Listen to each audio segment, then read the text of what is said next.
What's going on, everybody? Rob A here, and today we're taking a look at Transformers Legacy Decepticon Drag Strip. This is the first wave of deluxe figures from the new Transformers Legacy lineup, and of course this is the Stunticon Drag Strip. As you can see, we have some very nice artwork on the sides here, both sides, and the back shows off that he does transform into 17 steps and tells you that he is one of 5 of Menasor. Of course, we have a little tech spec sheet here, as well as a QR code, which is interesting. Wasn't aware of that being a thing. But you can see the figure in both modes here, as well as through the plasticless packaging. Now, when I went to the store and found this guy, I found him at my local Walmart, I think? Yes, Walmart. I did a lot of shopping the other day. When I found him at my local store, regardless of where it was, they did have other Legacy figures on the shelf, and some of them looked pretty beat up, and I don't know that it was necessarily because of the plasticless packaging, but it appeared to be at least a factor.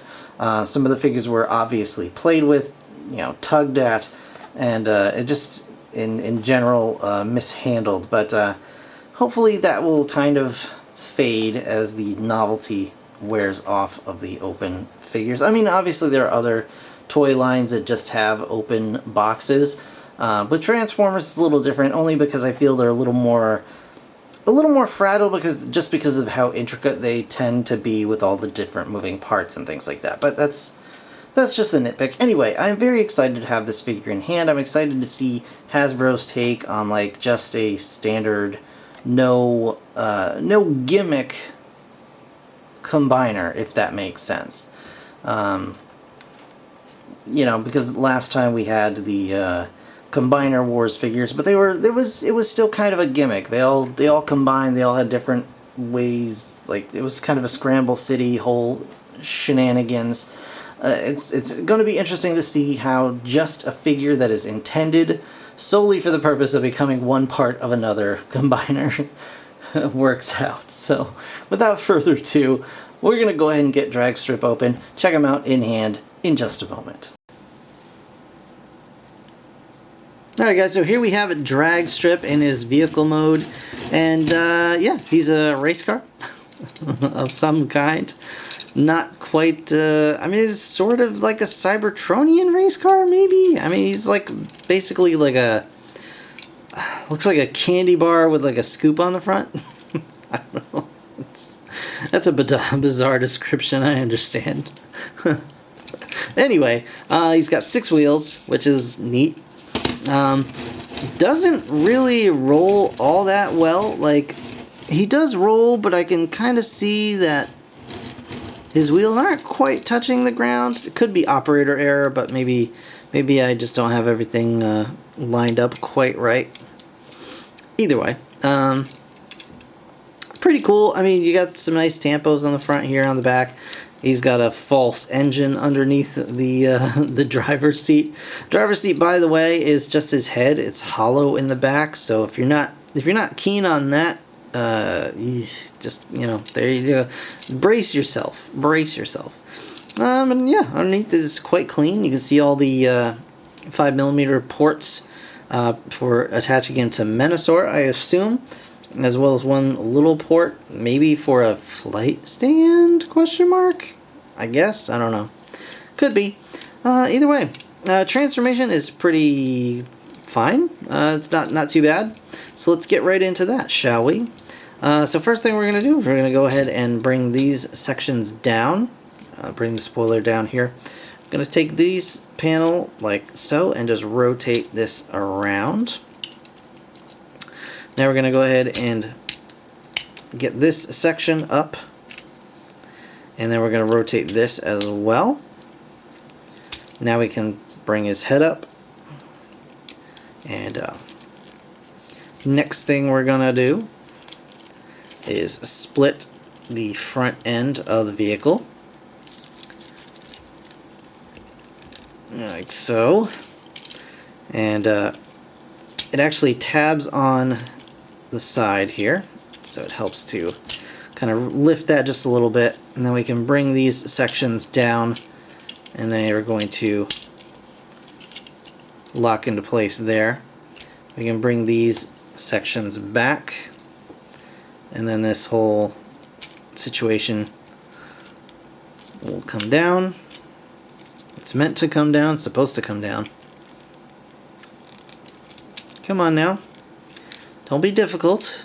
Alright, let's do the legs first. That'll help clear stuff out of the way. So the legs are going to come down like this. Split these open. And then we're going to extend the legs. Plug those back in. And then we can pop those apart like that. And boom, legs are done. So this whole section is going to just... There we go. It goes forward, it just is very tight. And that plugs in. You can see the fakey engine block in his chest there. And then the arms come down. These wheel sections are just going to flip up and just kind of chill like that, I guess. And then these panels here are just going to rotate over his forearms. Just like that. And there we have DragStrip in his robot mode. And he doesn't quite want to stand up very nicely, but that's okay. It's fine. It's fine. Alright, there we go. Come on. There we go. He does come with a weapon accessory. He comes with this double gun here that can be split into two singular guns. They can be attached underneath here on his back if you want to. They could probably underslung situation if you wanted to. No, they don't quite fit in there. But he can of course hold them in his hands. Like that. And now he is armed and ready to go with his completely hollow head. But overall, I mean, the head sculpt looks okay. It's not bad. It's got little weird ears. Maybe that's how it's meant to be. I don't know. He does have waist rotation. He's got an arm, swivel at the shoulder. Just a universal swivel. Goes almost all the way around. This thing kind of gets in the way a little bit, but you can sort of maybe maneuver this out of the way. Kinda, sorta. Not really. You can kind of jam it out of the way, but I would be concerned about messing with that too much. He has a bicep swivel. He has an elbow joint. Gives you a little over 90 with that. Probably even a little bit more if he didn't have the gun in his hand. He's got universal swivel hips, forward and back. He's got a thigh rotation, and he's got a knee that will give you 90 on the dot, pretty much. He does have an ankle tilt as well, just due to that transformation, and you can even get his feet down. No forward, really, but you can get back. So, yeah. I am not entirely certain how he transforms into arm mode for Menasor. It looks as though, looking at the Motormaster images, that this guy is meant to split in half at the waist, but I've yet to find any indication of how that is done, and I don't want to risk just pulling this figure in half. So for now, we're just gonna kind of let that be a mystery until the actual other figures show up. Overall, I mean, he's kind of a cool figure. I don't think he's a $23 cool figure, but he's not bad.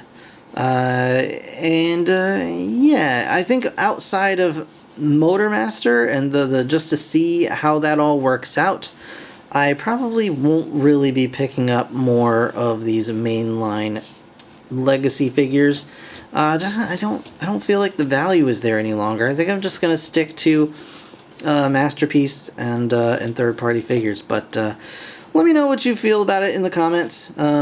it's okay if you disagree. That's totally fine. That's how the world goes round. Everybody's got different opinions. Everybody's entitled to them. But overall, I do think he's a neat figure. I'm just having a little bit of like, I paid how much for that? But yeah, he's not bad. He's not bad. And he's grown on me since I opened him up yesterday. So take that however you wish. So that is DragStrip from the Legacy line of Transformers. That's going to do it for this review. I want to thank you so much for watching. If you enjoyed the video, please hit that like button. It really does help me. And of course, subscribe if you want to see more. Check out my channel for other reviews and live streams, builds and stuff like that. I do some pretty cool things there, so check it out. And if you want to support what I do here, there are a multitude of ways listed in the description below. So thanks again for watching. I'll see you guys in the next one. Bye for now.